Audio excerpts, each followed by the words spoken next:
अस्सलाम वालेकुम दोस्तों, वेलकम टू माय चैनल नाकाबिले फरामोश। उम्मीद करता हूँ आप सब जहाँ भी होंगे खैर आफियत से होंगे। तो चलते हैं आज के एक सच्चे वाक़ये की तरफ जो अयान ने हैदराबाद से शेयर किया है। अयान बताते हैं, मेरा ताल्लुक़ हैदराबाद से है। ये वाक़या आज से तकरीबन 3 साल पुराना है, जब मैं एक प्राइवेट छोटी कंपनी में जॉब करता था। वो कंपनी एक बड़े से बंगले को ऑफ़िस में चेंज करके बनाई गई थी। वाक़या कुछ इस तरह से शुरू होता है कि मुझे दिन में एक बार पावर नैप लेने की बहुत आदत है। यानी कि दिन में अगर मैं 10 मिनट भी सो जाऊं तो मैं बिल्कुल फ्रेश हो जाता हूं। और दूसरा एक गॉड गिफ्टेड ये है कि मैं जैसे ही लेटूं मुझे फ़ौरन नींद भी आ जाती है। तो मैं शुरू से जिस भी कंपनी में जॉब करता रहा वहाँ लाजमी ब्रेक टाइम 10 मिनट के लिए सो जाता था। लेकिन यहाँ एक दूसरा मसला ये था कि हम जिस मैनेजर के अंडर जॉब करते थे वो बहुत स्ट्रिक्ट था। वो तो हमें एक दूसरे से बात भी नहीं करने देता था, तो मैं सो कैसे सकता था। एक बार मैं वैसे ही वॉशरूम गया तो वहाँ वॉश बेसिन के पास कोई चेयर छोड़ गया था। मैं वहाँ बैठा और मेरी आंख लग गई। बस फिर ये मैंने रोज़ की रूटीन बना ली। मैं रोज़ जाके वॉशरूम के बाहर उस चेयर पर 10 मिनट के लिए सो जाता था। एक बार यूं ही मामूल के मुताबिक मैं उस चेयर पर सो रहा था कि मेरी आंख किसी की आवाज़ से खुल गई। मैंने जब सामने देखा तो वहाँ एक औरत साड़ी में खड़ी ना जाने कौन सी ज़बान में मुझसे कुछ कह रही थी। उसके फेस एक्सप्रेशन से ऐसा लग रहा था जैसे वो बहुत गुस्से में है।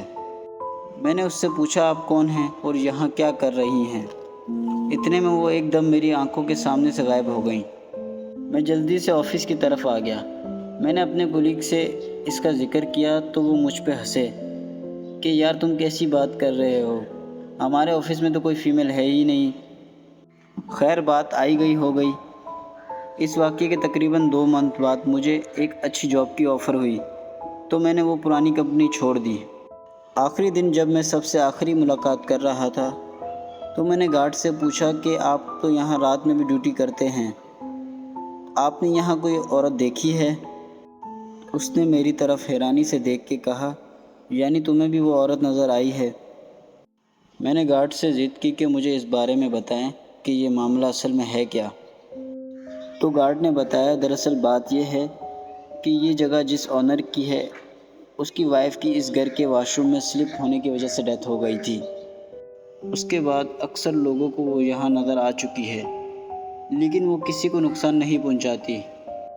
तुम वहाँ जाके रोज़ सो जाते थे जैसा कि तुम बता रहे हो। शायद उसे ये बात अच्छी नहीं लगी, इसी वजह से वो शायद तुम्हें नज़र आई। अब इस गार्ड की बात में कितनी हकीकत है वो तो अल्लाह बेहतर जानता है। जी तो दोस्तों, ये था आज का एक सच्चा वाक़या जो कि हैदराबाद से एक दोस्त ने शेयर किया था। उम्मीद करता हूँ आप सबको पसंद आया होगा। आप भी अपने सच्चे वाक़ये मुझसे शेयर कर सकते हैं मेरे व्हाट्सएप नंबर पर, जो आपको भी स्क्रीन पर शो हो रहा होगा। अगर इस चैनल पर न्यू आए हैं तो काइंडली सब्सक्राइब भी कर दें, यहाँ आपको डेली सच्चे वाक़ये सुनने को मिलेंगे। अल्लाह पाक सबको अपने हिफ्ज़-ओ-अमान में रखे और इन बुरी आफ़तों से बचाए। जज़ाकल्लाह। अल्लाह हाफ़िज़।